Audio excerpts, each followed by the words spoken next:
नमस्कार दोस्तों, आप सभी का स्वागत है इस YouTube चैनल पे। और आज हम डिस्कस करेंगे आरएस मुख्य परीक्षा के 4th पेपर के लिए पत्र लेखन के बारे में। जैसा कि आपसे पहले डिस्कशन हुआ था कि आने वाले वीडियोज़ में हम हिंदी के कंपोजिशन पार्ट के कई सारे टॉपिक्स डिस्कस करेंगे। तो आज के इस वीडियो में हम लोग डिस्कस करेंगे पत्र लेखन। पत्र लेखन में हमारे पास 4 चीज़ें हैं जो यहाँ पे हम डिस्कस करेंगे। और इसके अलावा हम जो सामान्य गलतियाँ साथियों से हो जाती हैं वो भी हम डिस्कस करेंगे कि कहाँ कहाँ पे गलतियाँ हो रही हैं। जैसे टेस्ट सीरीज में पिछली बार से हम लोग देख रहे हैं कि कहाँ कहाँ पे कॉमन एरर्स हैं जो हर बार लोगों से हो रही हैं, उन पे भी हम लोग डिस्कस करेंगे। और ये भी डिस्कस करेंगे कि कैसे उन गलतियों से बचा जा सकता है, कैसे एक बहुत अच्छी लेटर की बॉडी लिखी जा सकती है, कैसे कार्यालय आदेश लिखा जा सकता है। तो कार्यालय पत्र इसमें हमारे इसके अंतर्गत आते हैं, कार्यालय आदेश इसके अंतर्गत सम्मिलित हैं। इसके अलावा अर्धशासकीय पत्र जो हैं वो हम डिस्कस करेंगे, अर्धशासकीय पत्र। और इसके अलावा जो चीज़ डिस्कस करेंगे वो है अनुस्मारक। अनुस्मारक या फिर इसको रिमाइंडर भी बोलते हैं। वैसे तो इंग्लिश में सबको अलग अलग नामों से बोलते ही हैं। तो कार्यालय पत्र, आदेश, अर्धशासकीय पत्र और अनुस्मारक, ये 4 चीज़ों पे हम लोग यहाँ पे डिस्कस करने वाले हैं। और 10 नंबर का क्वेश्चन आरएस मेंस में इनमें से आता है। अगर अच्छे से हम लोग इसको लिख लें तो ये उम्मीद की जा सकती है कि 7 से 8 नंबर हम इसमें स्कोर कर सकते हैं पत्र लेखन में। प्रारूप लेखन पे हम लोग डिस्कस कर चुके हैं। प्रारूप लेखन से जो भी संबंधित चीज़ें थी जैसे निविदा, अधिसूचना, परिपत्र, विज्ञप्ति, उनके बारे में हम अच्छे से डिस्कस कर चुके हैं। बहुत अच्छा खासा डिस्कशन उसमें हो चुका है। आज के इस वीडियो में पत्र लेखन से जुड़ी इन 4 चीज़ों का डिस्कशन करेंगे। इसके साथ ही जो पिछले 4 पेपर्स में हमने क्वेश्चंस दिए थे चारों टेस्ट में पत्र लेखन से संबंधित, उनका भी प्रारूप हम लोग देखेंगे कि कैसे उसको सही लिखा जा सकता है। और इसके अलावा राजस्थान सरकार के जो स्टैंडर्ड फॉर्मेट्स हैं, प्रशासनिक सुधार विभाग द्वारा जारी जो फॉर्मेट्स हैं, उनको भी हम लोग देखेंगे कि कैसे वो फॉर्मेट्स हैं और कैसे उनमें उनके हिसाब से हम लोग अच्छे नंबर, अच्छे अंक प्राप्त कर सकते हैं। तो सबसे पहले बात करते हैं हम कार्यालय पत्र। तो यहाँ पे ये हमारा क्वेश्चन है एक, और इसमें मैं आपको इसी में हम लोग डिस्कस कर लेंगे कि कैसे हमको करेक्शंस करने हैं। तो ये हमारा क्वेश्चन था एक टेस्ट में, जिला कलेक्टर अजमेर की ओर से पुलिस अधीक्षक अजमेर को एक पत्र लिखिए जिसमें पुष्कर मेले में सुदृढ़ सुरक्षा व्यवस्था हेतु अतिरिक्त पुलिस बल मुहैया कराने बाबत लिखा गया हो। ये एक क्वेश्चन था और ये इसका स्टैंडर्ड फॉर्मेट है। सबसे ऊपर हमको लिखना है कार्यालय का नाम, कार्यालय जिला कलेक्टर अजमेर। इसमें आप चाहें तो आगे राजस्थान लिख सकते हैं, लेकिन जिला कलेक्टर से संबंधित जब लेटर्स हम लोग लिखते हैं तो कार्यालय जिला कलेक्टर हमको जरूर लिखना चाहिए। एक चीज और है, जैसे आयुक्त की तरफ से हमको लेटर लिखना हो या निदेशक की तरफ से लेटर लिखना हो, तो उन लेटर्स को कैसे लिखा जाता है उस पे मैं आपको यहाँ पे जो हेडिंग है इसके बारे में कुछ विशेष बात बताऊंगा, जिससे आपके गलत होने के चांसेस बहुत कम हो जाएंगे। जैसे कई बार होता है कि आयुक्त की तरफ से आपको एक लेटर लिखना है या निदेशक की तरफ से एक लेटर लिखना है, तो उसमें कन्फ्यूजन हो जाता है कि राजस्थान सरकार से नीचे क्या लिखा जाना चाहिए। अब आपके दिमाग में ये चीज़ चल रही होगी कि इस पत्र में तो राजस्थान सरकार लिखा हुआ ही नहीं है। तो इसके लिए मैं ये स्पष्ट कर देना चाहता हूँ कि सामान्यतया जिला कलेक्टर से संबंधित जो लेटर्स हम लोग लिखते हैं उनमें राजस्थान सरकार नहीं आता है, लेकिन फिर भी आप चाहें तो सभी पत्रों के ऊपर राजस्थान सरकार लिख सकते हैं। इसमें कोई गलत होने जैसी चीज़ नहीं है। तो राजस्थान सरकार कार्यालय पत्र मतलब कार्यालय का नाम उसके नीचे लिखना है। ये चीज़ें आप अच्छे से देख लीजिए। सबसे पहले राजस्थान सरकार, फिर कार्यालय का नाम, इसके ठीक नीचे थोड़ा सा स्पेस देके आप एक लाइन का स्पेस दे सकते हैं और वो स्पेस देने के बाद में आपको क्रमांक लिखना है। क्रमांक आप कुछ भी लिख सकते हैं। एफ का मतलब फाइल नंबर, ऐसा सीरीज आपको यहाँ पे लिखना है। जैसे 12 और 07 जो यहाँ पे लिखा हुआ है, इसमें 12 का मतलब है फाइल हेड और 7 का मतलब है उस हेड में ये कौन सी फाइल है। ये खैर टेक्निकल चीज़ है, लेकिन फिर भी आप ऐसा हेड वहाँ पे बना सकते हैं और उसको लिख सकते हैं। तो ये फाइल नंबर हो गया और इसके आगे दिनांक लिखनी है, तो ये हो गया। इसके ठीक नीचे आपको प्रेषिति लिखना है, जिसको अपन संबोधित कर रहे हैं लेटर में, उनका नाम यहाँ पे लिखना है। इससे ऊपर प्रेषिति लिखने की जरूरत है या नहीं, उस पर भी विचार कर लेते हैं। कई लोग लिखते हैं इसके ऊपर प्रेषिति। प्रेषिति का मतलब है कि किसको हम लोग लेटर लिख रहे हैं, तो यहाँ पे प्रेषिति लिखा जा सकता है, लेकिन सामान्यतया प्रेषिति नहीं लिखा जाता है। तो अगर आप ऐसे सीधा उसको लिखते हैं तो कोई दिक्कत नहीं है। इसमें श्रीमान पुलिस अधीक्षक अजमेर या ऐसा कुछ लगाने की जरूरत नहीं है, आप सीधा सीधा उसको लिख सकते हैं।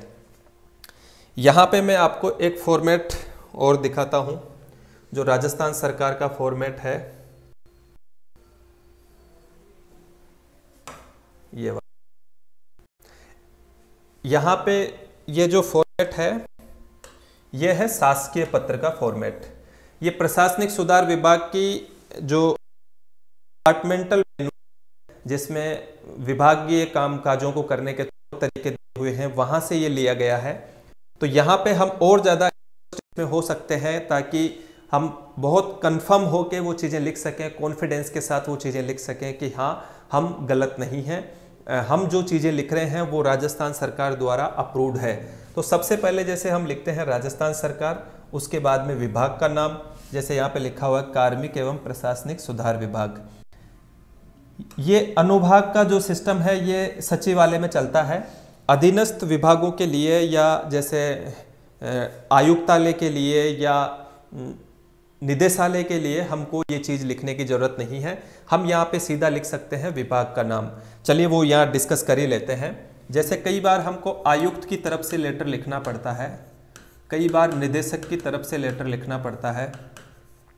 अब इसमें कैसे कार्यालय का नाम लिखा जाए, यहाँ पे जो लिखना है वो कैसे लिखा जाए, तो इसमें साथियों सबसे सरल समाधान ये है कि जिसकी तरफ से आपको लेटर लिखना है उसके नाम के आगे आप लगा दीजिए कार्यालय। जैसे आयुक्त की तरफ से लिखना है कार्यालय आयुक्त।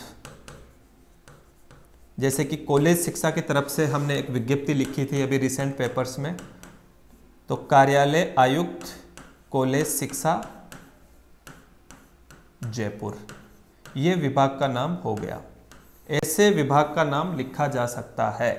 निदेशक की तरफ से अगर हमको लिखना है तो कार्यालय निदेशक, यहाँ पे आयुक्त की जगह आ जाएगा निदेशक, निदेशक। इसी तरीके से अगर जिला कलेक्टर की तरफ से हमको लिखना है तो कार्यालय जिला कलेक्टर, मतलब यहाँ पे जो आएगा वो कार्यालय का नाम आएगा। और अगर किसी विभाग की तरफ से, शासन सचिव की तरफ से हमको लेटर लिखना है तो फिर यहाँ पे विभाग का नाम, उसमें कार्यालय आगे नहीं आएगा। कार्यालय शासन सचिव या ऐसा कुछ भी उसमें नहीं आता है, उसमें विभाग का नाम आता है। कई बार जैसे होता है ना कि शासन सचिव इस विभाग की तरफ से आप एक लेटर लिखिए जिसमें ये कहा गया हो, तो उसमें उस स्थिति में कार्यालय का नाम यहाँ पे नहीं आएगा। कार्यालय का नाम सबऑर्डिनेट ऑफिसेज के लिए आता है, जब आप डायरेक्टर की तरफ से या कमिश्नर की तरफ से या जिला कलेक्टर की तरफ से या डिविजनल कमिश्नर की तरफ से आप लेटर्स लिख रहे हो, तो उस स्थिति में आपको कार्यालय का नाम लिखना चाहिए। इसके बाद में बात करते हैं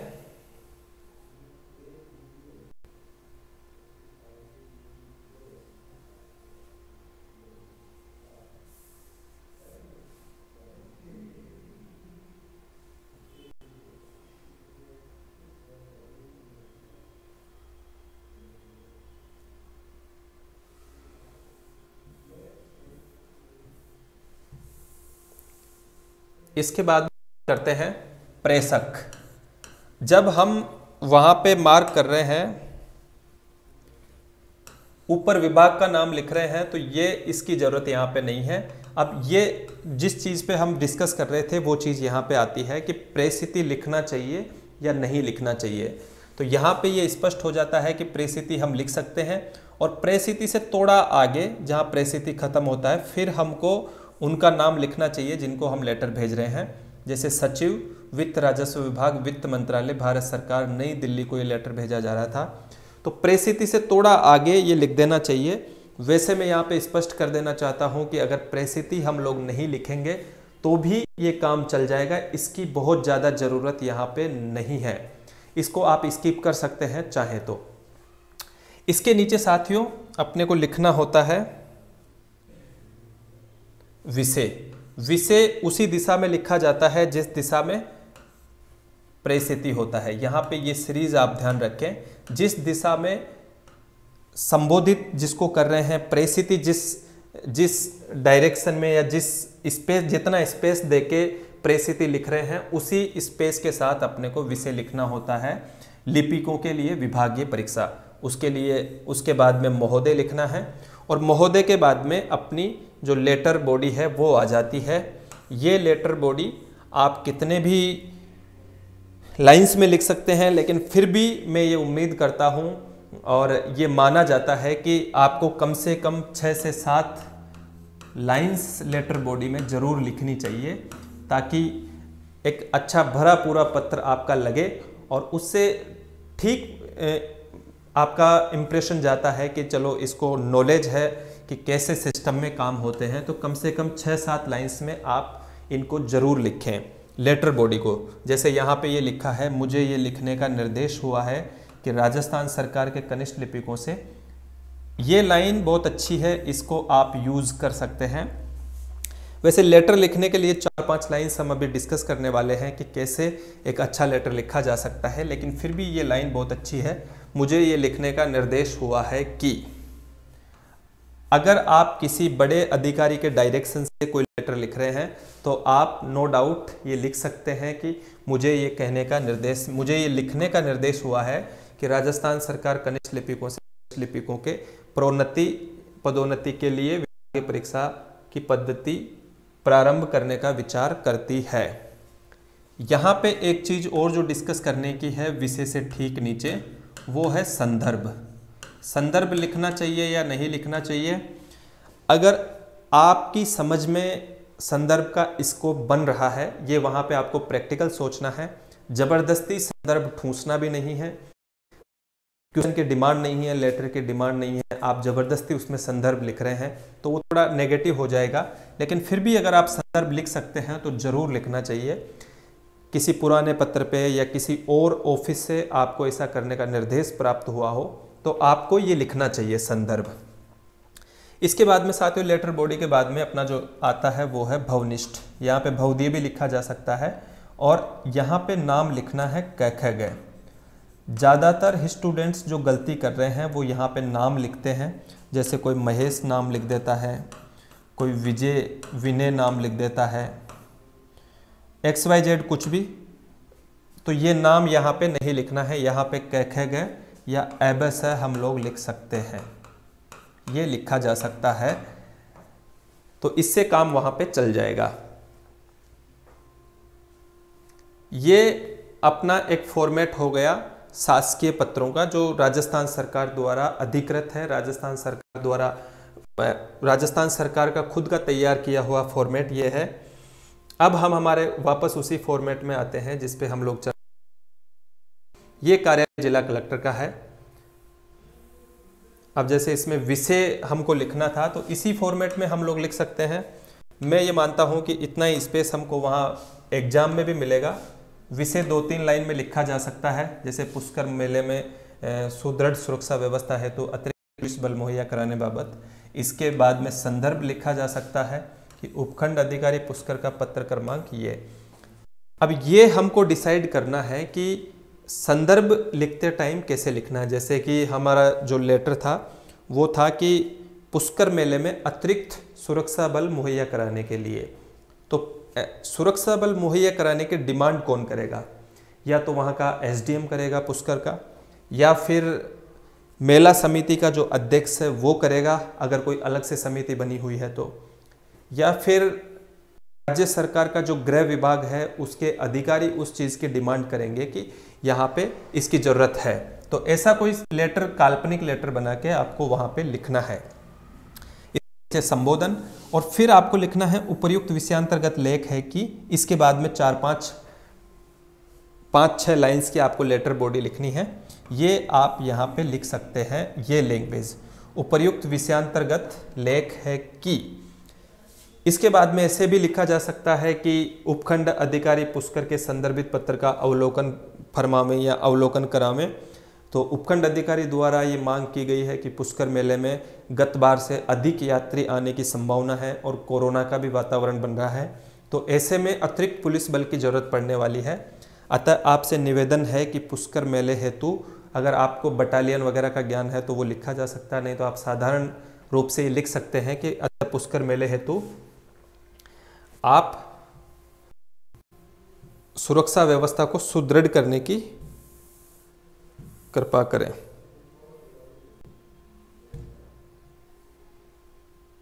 अतः लास्ट में कुछ इस तरीके से लिखा जा सकता है, अतः पुनः लेख है कि कृपया पुष्कर मेले में सुदृढ़ सुरक्षा के मद्देनजर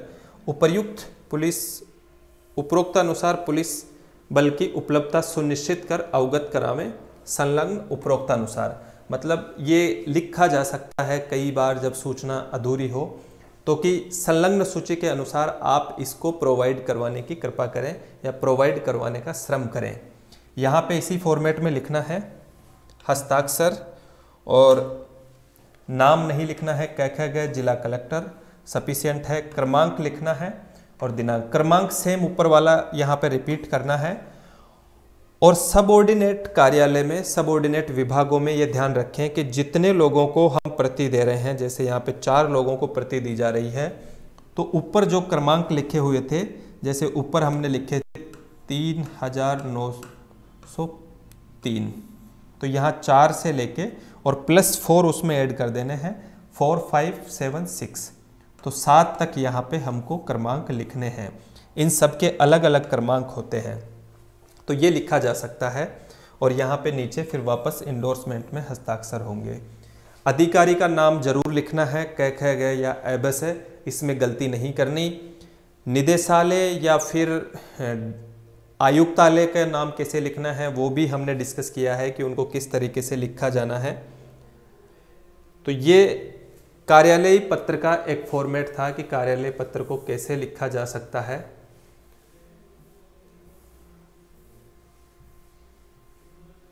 इसके अलावा अब हम डिस्कस करते हैं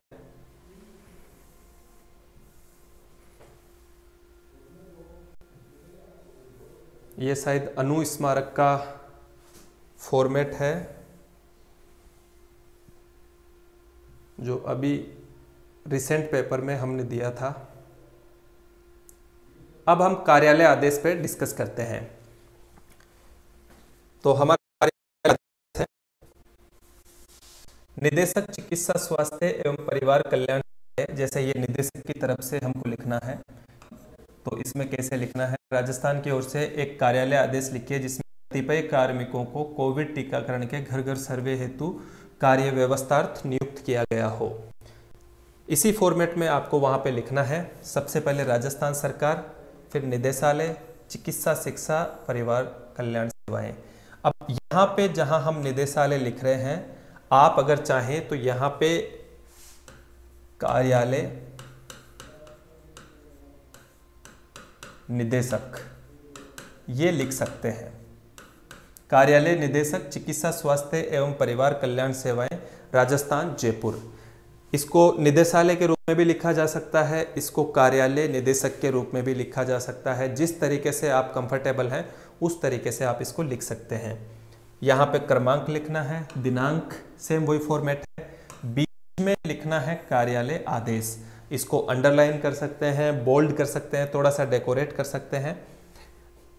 ऊपर के फॉर्मेट में कोई गलती आपसे नहीं होनी चाहिए। मैं उम्मीद करता हूं कि जो भी साथी टेस्ट सीरीज में एनरोल्ड हैं या टेस्ट सीरीज में एनरोल्ड नहीं है, आप सीधा वहां पे मेंस में जाके ही इसको लिखेंगे तो भी आपसे इस फॉर्मेट के स्तर पे गलती नहीं होनी चाहिए। नहीं यहाँ पे हस्ताक्षर और नाम लिखने में गलती होनी चाहिए, इंडोर्समेंट में आपसे गलती नहीं होनी चाहिए। इसको बार बार हम लोग डिस्कस इसीलिए कर रहे हैं कि आपके इसमें कम से कम 10 में से 7 या 8 नंबर आपके आने चाहिए। यही कारण है कि हम इन पे बार बार फोकस कर रहे हैं, बार बार इन चीज़ों को डिस्कस कर रहे हैं। प्रारूप लेखन पे हम ऑलरेडी डिस्कस कर चुके हैं। इसके बाद में साथियों आपको इतनी सी आदेश की बॉडी बनानी है। इसकी कोई फिक्स लैंग्वेज नहीं है, आप अपने हिसाब से इसकी बॉडी डिसाइड कर सकते हैं, उसको बना सकते हैं। तो जैसे कि इसमें लिखा गया है कि कोविड-19 महामारी से निपटने की दिशा में वृहत स्तर पर कोविड टीकाकरण अभियान संचालित किया जा रहा है। ये देखने में आया है कि अधिकांश लोग टीकाकरण को लेकर जागरूक नहीं हैं। ऐसा कुछ करके आप बना सकते हैं। यहाँ पे अगर कार्मिकों की नियुक्ति से संबंधित कोई भी आपका आदेश आपको बनाना है तो उसमें कार्मिकों का नाम जरूर लिखें। 1, 2, 3, 4 कार्मिकों का नाम लिखा जा सकता है और उसका पदनाम भी जरूर लिखना है। कई साथियों से ये गलती हुई थी कि उन्होंने बॉडी भी ठीक बनाई लेकिन यहाँ पे केवल कार्मिक का नाम लिख दिया। उससे व्यवहारिक तौर पे अगर देखा जाए तो कंफ्यूजन क्रिएट हो जाएगा कि कौन से कार्मिकों की वहाँ पे नियुक्ति हुई है। तो आप जब भी ये ड्राफ्टिंग करें, चाहे लेटर की करें, चाहे कार्यालय आदेश की करें, चाहे अनुस्मारक की करें, चाहे अर्धशासकीय पत्र की करें, तो उसमें ये ध्यान रखें कि आप अपने आप को प्रैक्टिकली मान के चलें और उस अथॉरिटी में मान के चलें कि मैं वहाँ बैठा हूँ और कैसे मेरे को वहाँ पे डायरेक्शंस देने हैं। तो इस तरीके से आप लिख सकते हैं। और अगर आप नियुक्ति से संबंधित कोई आदेश तैयार कर रहे हैं तो ये लाइन आपको जरूर लिखनी चाहिए कि उक्त संबंधित कार्मिकों को इसी आदेश से वर्तमान पदस्थापन से कार्यमुक्त किया जाता है। मतलब उनकी रिलीविंग के लिए या कार्यमुक्त करने के लिए अलग से किसी आदेश की जरूरत नहीं पड़ने वाली है। इसके बाद में यहाँ पे साइन करने हैं। आज्ञा से या राज्यपाल आज्ञा से, राज्यपाल महोदय की आज्ञा से ऐसा आदेश में कभी भी नहीं आता है। हाँ, आज्ञा अपन अगर लिख रहे हों और आज्ञा हमारे सिलेबस में है भी नहीं, हमारे सिलेबस में कार्यालय आदेश है, तो उसमें कभी भी आज्ञा से या ऐसा कुछ भी नहीं लिखना है। हमें सिंपल हस्ताक्षर क, ख, ग और जो भी पद नाम दिया हुआ है वो लिखना है। ये मेरे हिसाब से आपको क्लियर हो गया होगा कि कैसे लिखना है। ये फॉर्मेट फिक्स है, इसी लिखना है। अब इंडोर्समेंट पे हम कुछ चर्चा कर लेते हैं कि कैसे इनकी पत्रावली देनी है। ये इसकी पत्रावली देने का फॉर्मेट है। वही जैसा अभी हमने कार्यालय पत्र में डिस्कस किया था कि क्रमांक लिखना है। क्रमांक के ऊपर जितनी कॉपीज़ हम दे रहे हैं, जैसे 5 कॉपीज़ दे रहे हैं तो 5 यहाँ पे लिखना है। 5 का गैप होना चाहिए, मतलब 433 से 37 तक दिनांक लिखनी है। और अब यहाँ पे कॉपी देने में आप एक तो पहला जो ध्यान रखें वो सीनियरिटी का ध्यान रखें। सीनियरिटी के हिसाब से ही होना चाहिए। दूसरा ध्यान ये रखें कि कार्मिकों को आपको अलग अलग कॉपी देने की ज़रूरत नहीं है। कई लोगों से जो गलतियां हुई वो ये हुई कि एक कॉपी सचिव को दे दी, दूसरी कॉपी कार्मिक एक्स को दे रहे हैं, तीसरी कॉपी कार्मिक वाई को दे रहे हैं, चौथी कॉपी कार्मिक जेड को दे रहे हैं, पांचवी कॉपी कार्मिक ए को दे रहे हैं। ये जो चीज़ है ये गलत है, ये हमको नहीं करना है। पहली कॉपी मंत्री महोदय को दे दी, दूसरी प्रमुख शासन सचिव महोदय को दे दी, तीसरी कॉपी मुख्य चिकित्सा एवं स्वास्थ्य अधिकारी को दे दी क्योंकि वो इस काम से संबंधित है। चौथी कॉपी संबंधित कार्मिक श्री, श्रीमती, सुश्री जो भी हैं उनका नाम यहाँ पे लिखना है और पालनार्थ। इसके बाद में वही कखेगा वापस और निदेशक का नाम इसमें आ जाएगा। ये फॉर्मेट है कार्यालय आदेश का। इसमें भी मैं ये मानता हूँ कि आपसे कोई गलती नहीं होनी चाहिए किसी भी लेवल पे। आप इसको एक बार फिर देख लें। ये हमने उन सभी स्टूडेंट्स को प्रोवाइड करवाया है जो टेस्ट सीरीज में इनरोल्ड हैं और ये आप सभी के लिए भी उपलब्ध है कि आप इसको अच्छे से देखें और आपके मेंस के एग्ज़ाम में कोई गलती नहीं होनी चाहिए। और अगर आप इसको अच्छे से देखेंगे, ऐसा ही लिख के आएंगे तो गलती होने के चांसेस भी नहीं है। चलिए, कार्यालय आदेश और कार्यालय पत्र का हमने डिस्कशन कर लिया। अब आते हैं अनुस्मारक पे। अनुस्मारक नहीं, सॉरी, अर्धशासकीय पत्र। इसमें कई सारे साथियों से बहुत छोटी छोटी गलतियां हुई हैं और ज़्यादातर लोगों के 4 या 5 नंबर आए हैं, जो कि बहुत अच्छे नंबर नहीं हैं। अर्धशासकीय पत्र, अर्धशासकीय पत्र साथियों शासकीय पत्र से थोड़ा अलग होते हैं। शासकीय पत्र जो है वो राजस्थान सरकार के किसी पद के अधिकार क्षेत्र में लिखे जाते हैं, उस पद की तरफ से लिखे जाते हैं। इसमें अर्धशासकीय पत्र जो होते हैं इसमें थोड़ा सा व्यक्तिगत पुट होता है। मतलब अर्धशासकीय जैसा कि उसके नाम से ही झलक रहा है कि शासकीय नहीं है, अर्धशासकीय मतलब आधे शासकीय है। तो इसमें फॉर्मेट ये होना चाहिए, एबस है, इनका नाम आ जाएगा पहले, एबस है, क ख ग च छ ज, कुछ आप इसमें नाम लिख सकते हैं। यहाँ पे आईएएस या आरएस जो भी उनकी पोस्ट है वो आ जाएगी। पद नाम और विभाग का नाम हमको राइट साइड में लिखना है। इसके ऊपर, इसके नीचे फाइल नंबर लिखना है। फाइल नंबर में ऐसा पत्रांक ये जरूर लिखना है। कई बार पत्रांक अपन लिख देते हैं, पत्रांक सफिशिएंट नहीं है, यहाँ पे ऐसा जरूर लिखना है। इसके ठीक नीचे दिनांक लिखना है। ये ऊपर का फॉर्मेट हो गया। अब यहाँ पे एक बड़ा इश्यू जो आता है वो आता है विषय और संदर्भ का। विषय और संदर्भ सामान्यतया साथियों अर्धशासकीय पत्र में कभी भी विषय और संदर्भ नहीं लिखा जाता है, लेकिन फिर भी अगर आप चाहें तो विषय लिख सकते हैं। लेकिन मेरी व्यक्तिगत सलाह यह है कि आप अगर इनको नहीं लिखेंगे तो कोई दिक्कत नहीं है, नहीं लिखना चाहिए, लेकिन फिर भी विषय लिख सकते हैं। संदर्भ की इसमें कोई ज़रूरत नहीं है, संदर्भ की नो नीड। ये वर्ड कई कॉपियों में आप देखते होंगे, जब आपको चेक्ड कॉपीज मिलती होंगी।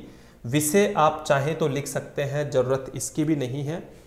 अगर आप सीधा लिखेंगे तो ज़्यादा ठीक रहेगा, क्योंकि वैसे अर्थशास्त्र के पत्र के कई फॉर्मेट्स मेरे पास हैं जो कि यूज्ड हैं। मैं कुछ कारणों से आपको यहाँ पे नहीं दिखा सकता क्योंकि उन्हें सार्वजनिक नहीं किया जा सकता। तो जो सेट फॉर्मेट है राजस्थान गवर्नमेंट के, उनकी हम यहाँ पे बात कर रहे हैं कि इस तरीके से उनको लिखा जा सकता है।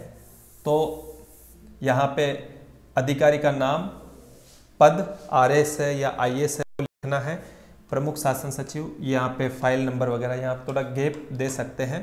प्रिय श्री कह गए, यहाँ भी अधिकारी का नाम नहीं लिखना है, इसको अंडरलाइन जरूर करना है। फिर इसमें जो बॉडी होती है वो कार्यालयी पत्रों से थोड़ी अलग होती है, शासकीय पत्रों से। इसमें थोड़ा व्यक्तिगत आग्रह का भाव इसमें होता है। जैसा कि आपको विदित है, राजस्व विभाग से संबंधित विधानसभा सत्र, विधानसभा प्रश्न जो आपके जिले से संबंधित है, इस बॉडी को आप पढ़ लें, ऐसा उसमें लिख सकते हैं। इसमें एक चीज़ और हम लोग ऐड कर सकते हैं, वो ये है कि लास्ट में हम उनसे कुछ व्यक्तिगत बात इसमें लिख सकते हैं। जैसे कि पिछले हफ्ता आपके पुत्र का एक्सीडेंट हो गया था, या पिछले सप्ताह आपकी तबीयत कुछ खराब थी, तो मैं उम्मीद करता हूं कि आपकी तबीयत में सुधार होगा, ऐसा कुछ लिखा जा सकता है। अगर बड़े अधिकारी को लिख रहे हैं तो यहाँ पे आना चाहिए सादर। अगर डीओ लेटर अपने से बड़े अधिकारी को लिखा जा रहा है तो सादर लिखना चाहिए, और छोटे अधिकारी को अगर लिख रहे हैं तो सस्नेह यहाँ पे लिखना चाहिए। बड़े अधिकारी को सादर, आदर सहित भी लिख सकते हैं, और सस्नेह भी यहाँ पे लिख सकते हैं। जैसे कि प्रमुख शासन सचिव की तरफ से अगर जिला कलेक्टर कोटा को ये लेटर लिखा जा रहा है तो इसमें सस्नेह आएगा, क्योंकि प्रमुख शासन सचिव सीनियर होता है, जिला कलेक्टर उनसे काफ़ी जूनियर अधिकारी होता है, तो यहाँ पे सस्नेह का प्रयोग किया जाना चाहिए। फिर यहाँ पे सद्भावी सभी में लिखा जा सकता है, सद्भावी भी लिख सकते हैं। एक और वर्ड है शुभेच्छु, ये भी लिखा जा सकता है। और यहाँ पे हस्ताक्षर एबस है। पोस्ट की यहाँ पे ज़रूरत नहीं है, कई लोग यहाँ पे पोस्ट लिख देते हैं, तो उसकी यहाँ पे कोई ज़रूरत नहीं है। इधर श्री कह गए जिला कलेक्टर कोटा, ये इसी फॉर्मेट में लिखना है, थोड़ा सा स्पेस देके ठीक इसकी सिद्ध में। और नीचे ये नोट जरूर लिखना है कि नोट अर्धशासकीय पत्र में रेखांकित शब्द हाथ से लिखे जाते हैं या फिर हस्तलिखित होते हैं। तो कौन कौन से शब्द हैं? एक तो प्रिय श्री कह और एक सस्नेह, ये दोनों जो वर्ड्स हैं ये हाथ से लिखे जाते हैं। लेकिन ये नोट आपको वहाँ पे ज़रूर लिखना है। अगर इतना आप कर लेंगे तो मैं मानता हूँ कि आपको 5 से 6 नंबर इसमें ज़रूर मिलेंगे। और अगर आप इसको और उत्कृष्ट लिखते हैं, जैसे लेटर की बॉडी पे भी अगर आप फोकस करते हैं, तो 7 से 8 नंबर आपको 100% मिलेंगे। लेकिन ड्राफ्टिंग के लेवल पे कोई गलती हमसे नहीं होनी चाहिए। कई बार केवल प्रारूप के स्तर पे गलतियां हो जाती हैं, तो वो बहुत बड़ी चूक हमसे एक तरीके से हो जाती है और उसका भुगतान, उसका खामियाजा हमको बहुत बड़ी कीमत के रूप में करना पड़ता है। तो उस भुगतान से हम लोग बच सकते हैं। ये साथियों अर्थशास्त्रीय पत्र का प्रारूप था। अब एक राजस्थान सरकार का जो फॉर्मेट है वो भी मैं आपको बता देता हूं कि कैसा फॉर्मेट है।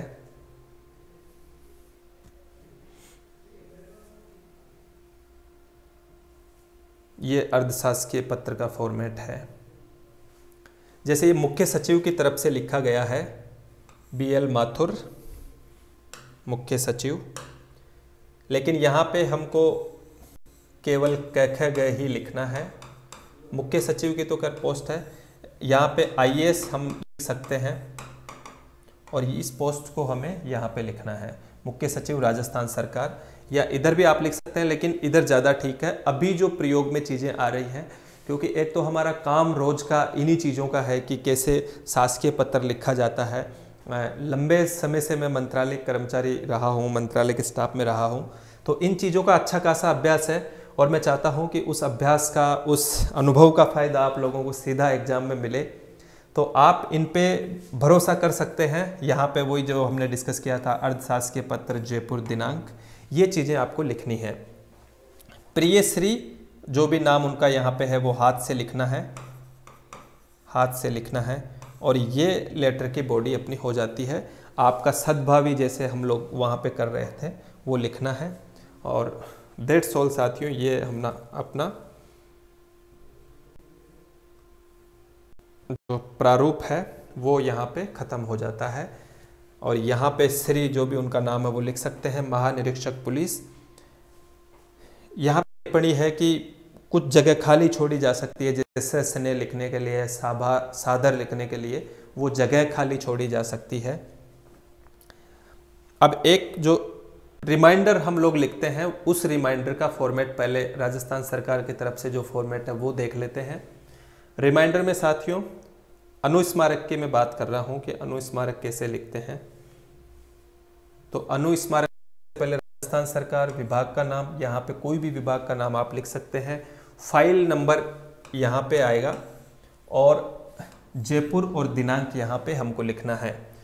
प्रेषिति जिसको भी हम लोग लिख रहे हैं, अभी हम वो भी डिस्कस करेंगे कि लास्ट पेपर में हमने जो अनुस्मारक दिया था, रिमाइंडर दिया था, उसमें कैसे आपको लिखना था, क्या उसका सही आंसर था।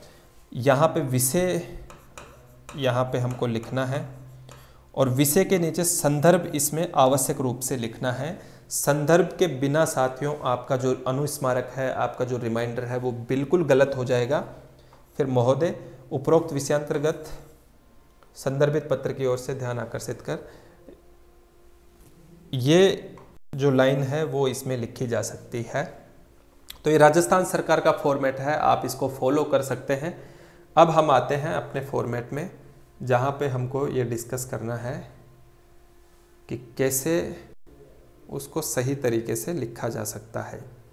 ये क्वेश्चन है इस बार के टेस्ट का कि निदेशक मत्स्य विभाग, आप इसको अच्छे से देखें, निदेशक मत्स्य विभाग राजस्थान सरकार की तरफ से एक अनुस्मारक लिखी है जिसमें राज्य के समस्त उप निदेशकों को प्रगति रिपोर्ट की सूचना भिजवाने हेतु लिखा गया हो। इसमें एक जो बड़ा कंफ्यूजन है वो ये है सभी साथियों का कि अनुस्मारक को राइट हैंड के ऊपर कॉर्नर पे लिखना है या फिर यहाँ पे लिखना है। कई जगह यहाँ भी अनुस्मारक लिखा हुआ हमको मिलता है। इसमें दोनों सही है, गलत कोई सा भी नहीं है। अनुस्मारक को आप यहाँ भी लिख सकते हैं और अनुस्मारक को आप बिल्कुल सेंटर में भी लिख सकते हैं, प्रेषिति से थोड़ा नीचे, यहाँ स्पेस होना चाहिए। लेकिन प्रैक्टिकली जो ज़्यादा चल रहा है वो है ये वाला। आप अनुस्मारक को अगर यहाँ लिखते हैं तो ज़्यादा ठीक है, इसमें गलत होने जैसी चीज़ कुछ भी नहीं है। तो आप अनुस्मारक या स्मरण पत्र को यहाँ लिख सकते हैं। चलिए वहाँ के बाद में बात करते हैं राजस्थान सरकार निदेशालय मत्स्य विभाग जयपुर, ये ऊपर की फॉर्मेटिंग हो गई। यहाँ पे आप कार्यालय निदेशक भी लिख सकते हैं। कार्यालय निदेशक मतलब ये जो है निदेशक का कार्यालय है, ये चीज़ यहाँ पे लिखी जा सकती है। इसके बाद में क्रमांक और दिनांक, ये दोनों चीज़ें। यहाँ तक का फॉर्मेट आपने देखा होगा कि ज़्यादातर पत्रों में, चाहे हम सामान्य कार्यालय पत्र की बात कर रहे हैं, चाहे हम कार्यालय आदेश की बात कर रहे हैं, डीओ लेटर का फॉर्मेट थोड़ा अलग है। बाकी तीनों पत्रों में यहाँ तक का जो फॉर्मेट है ये लगभग सेम है। यहाँ तक कि प्रेषिति का जो फॉर्मेट है वो भी लगभग सेम है। विषय और संदर्भ भी हम सभी में लिखते हैं, आदेश के सिवाय। आदेश में विषय नहीं आता और संदर्भ भी नहीं आता, लेकिन कार्यालय पत्र में और जो अपना ये है अनुस्मारक है, इसमें विषय और संदर्भ हमको लिखने चाहिए। संदर्भ तो इसमें अनुस्मारक में तो मस्ट है, लिखना ही चाहिए। बिना संदर्भ के आपका अनुस्मारक 0 है। तो विषय और संदर्भ लिखना है। संदर्भ में समसंख्यक पत्र हम लोग लिख सकते हैं कि इस विभाग का समसंख्यक पत्र। इसका मतलब यह है कि इसी क्रमांक का पत्र पहले था जो हमने पहले भेजा था। समसंख्यक पत्र, दिनांक और पूर्व पत्रों की तारीख यहाँ पे लगानी है। इसके अलावा महोदय, अब इस लैंग्वेज को आप ध्यान से पढ़ें। यहाँ से यहाँ तक की जो लैंग्वेज है ये आपको सब में कॉपी करनी है। ये लैंग्वेज उपर्युक्त विषयांतर्गत लेख है कि उक्त संदर्भित द्वारा, उपर्युक्त विषयांतर्गत लेख है कि उक्त संदर्भित पत्र द्वारा किस चीज़ के लिए हम लोग रिमाइंडर लिख रहे हैं, वो चीज़ यहाँ पे हमको कॉपी करनी है कि विभागीय योजनाओं की वर्ष 2020-21 के संबंध में प्रगति रिपोर्ट 15 दिवस की अवधि में भिजवाने हेतु लिखा गया था। ये आप ऐसे कैसे कॉपी कर सकते हैं किसी भी अनुस्मारक में। बस आपको सब्जेक्ट यहाँ पे चेंज करना पड़ेगा। ये इतना सा जो सब्जेक्ट है वो चेंज करना पड़ेगा। जो यहाँ सब्जेक्ट में लिखा है वो चीज़ आपको यहाँ कॉपी करनी है। बाकी आप ऐसे कैसे इसको उतार सकते हैं कि उपर्युक्त विषयांतर्गत लेख है कि उक्त संदर्भित पत्र द्वारा खाली स्थान रिपोर्ट 15 दिवस की अवधि में भिजवाने हेतु लिखा गया था, किंतु उक्त सूचना आदिनांक अप्राप्त है। इसमें गलती यहाँ पे होती है कि आदिनांक तक कई साथी लिख देते हैं, तो ये हमको नहीं लिखना है, केवल आदिनांक लिखना है। आदिनांक प्राप्त नहीं हुई है, दोनों का एक ही मतलब है। या फिर आप इसको लिखें कि आज दिनांक तक, आज दिनांक तक, लेकिन आज दिनांक में सबसे ज़्यादा ठीक है। तो यहाँ पे हमको आदिनांक अप्राप्त है लिखना है। प्रमुख शासन सचिव महोदय, मत्स्य विभाग द्वारा रिपोर्ट प्रस्तुत करने में हो रहे इस विलंब को अत्यंत गंभीरता से लिया गया है। ये जो लाइन है ये भी आपको रिपीट करनी है, किसी भी अनुस्मारक में आप इसका यूज कर सकते हैं। अतः इस संबंध में पुनः लेख है कि उक्त विषयक सूचना 5 दिवस की अवधि में अत्यावश्यक रूप से भिजवाया जाना सुनिश्चित करें, इसे सर्वोच्च प्राथमिकता प्रदान करें। ये लाइन भी आपको सब में यूज करनी है, यूज, और ये भी सब में यूज करनी है। बिल्कुल सी लैंग्वेज है, लैंग्वेज हमको ज़्यादातर जगह यूज़ करनी है। यहाँ पे हस्ताक्षर क निदेशक मत्स्य विभाग। अब यहाँ पे सबसे बड़ा जो सवाल आता है वो ये आता है कि इसमें कॉपी देनी चाहिए या नहीं देनी चाहिए। दोस्त गलती ये कर देते हैं कि कार्यालय पत्र की तरह ही अनुस्मारक में भी कई सारी कॉपीज़ 1 2 3 4 5 कॉपीज़ अपने संबंधित अधिकारियों को दे देते हैं। साथियों, वो गलत है। अनुस्मारक एक तरीके से प्राइवेट लेटर है और केवल इन लोगों को हम लोगों ने ये लिखा है, तो इसकी सूचना बहुत ज़्यादा लोगों को देने की ज़रूरत नहीं है। हाँ, अगर किसी अधिकारी के द्वारा आपको ये निर्देश हो रहा है बार बार, जैसे यहाँ पे हम ये करें, यहाँ पे सपोज करते हैं कि निदेशक को प्रमुख शासन सचिव द्वारा बार बार ये कहा जा रहा है कि रिपोर्ट अभी तक अप्राप्त है, तो ये जो निदेशक महोदय हैं ये प्रमुख शासन सचिव को अवगत करा सकते हैं कि हाँ, मैं एफर्ट्स कर रहा हूँ रिपोर्ट प्राप्त करने के लिए, और इसके लिए मैंने लेटर्स पहले भी लिखे हैं और आज फिर मैं ये लिख रहा हूँ। तो इसके लिए एक प्रतिलिपि केवल वो अपने सीनियर अधिकारी को दे सकते हैं, केवल ये बताने के लिए कि हाँ मैं एफर्ट्स कर रहा हूँ और सबको बोला भी है और सबसे 5 दिवस में सूचना अत्यावश्यक रूप से मांगी है। तो केवल एक जो प्रतिलिपि है वो आप अपने सीनियर अधिकारी को दे सकते हैं। ये भी पूरी तरह वैकल्पिक है, आप अगर चाहें तो इसको स्किप कर सकते हैं। इसेंशियल नहीं है, मस्ट नहीं है कि आप ये प्रतिलिपि दे ही सही। तो ये अनुस्मारक का फॉर्मेट है। तो साथ ही हमने सामान्य कार्यालय पत्र पे चर्चा की, हमने कार्यालय आदेश के फॉर्मेट पे चर्चा की, हमने अनुस्मारक पे चर्चा की और हमने अर्धशासकीय पत्र पे चर्चा की। पत्र लेखन का जो हमारा सिलेबस है उसमें यही 4 चीज़ें हैं और इन्हीं 4 चीज़ों पे आज हमने डिस्कस किया है। मैं ये मानता हूँ कि इन फॉर्मेट्स में, चाहे वो अनुस्मारक का हो, चाहे वो अर्धशासकीय पत्र का हो, चाहे वो कार्यालय पत्र का हो, इनमें आपसे गलती नहीं होनी चाहिए एग्जाम में। इसीलिए हम ये एफर्ट्स कर रहे हैं कि टेस्ट सीरीज में भी जो भी गलतियां आपके हो रही हैं वो आपको टाइमली हम लोग उनको बता रहे हैं कि आपसे यहाँ पे गलतियां हो रही हैं और इस बात की खुशी भी है कि लोग उनको दुरुस्त भी कर रहे हैं।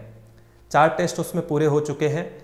आने वाले टेस्ट में दोबारा इन्हीं चीज़ों का रिपीटेशन होगा, जैसे दोबारा से हम लोगों को सामान्य कार्यालय पत्र लिखना है, अधिसूचना लिखनी है, अर्धशासकीय पत्र लिखना है।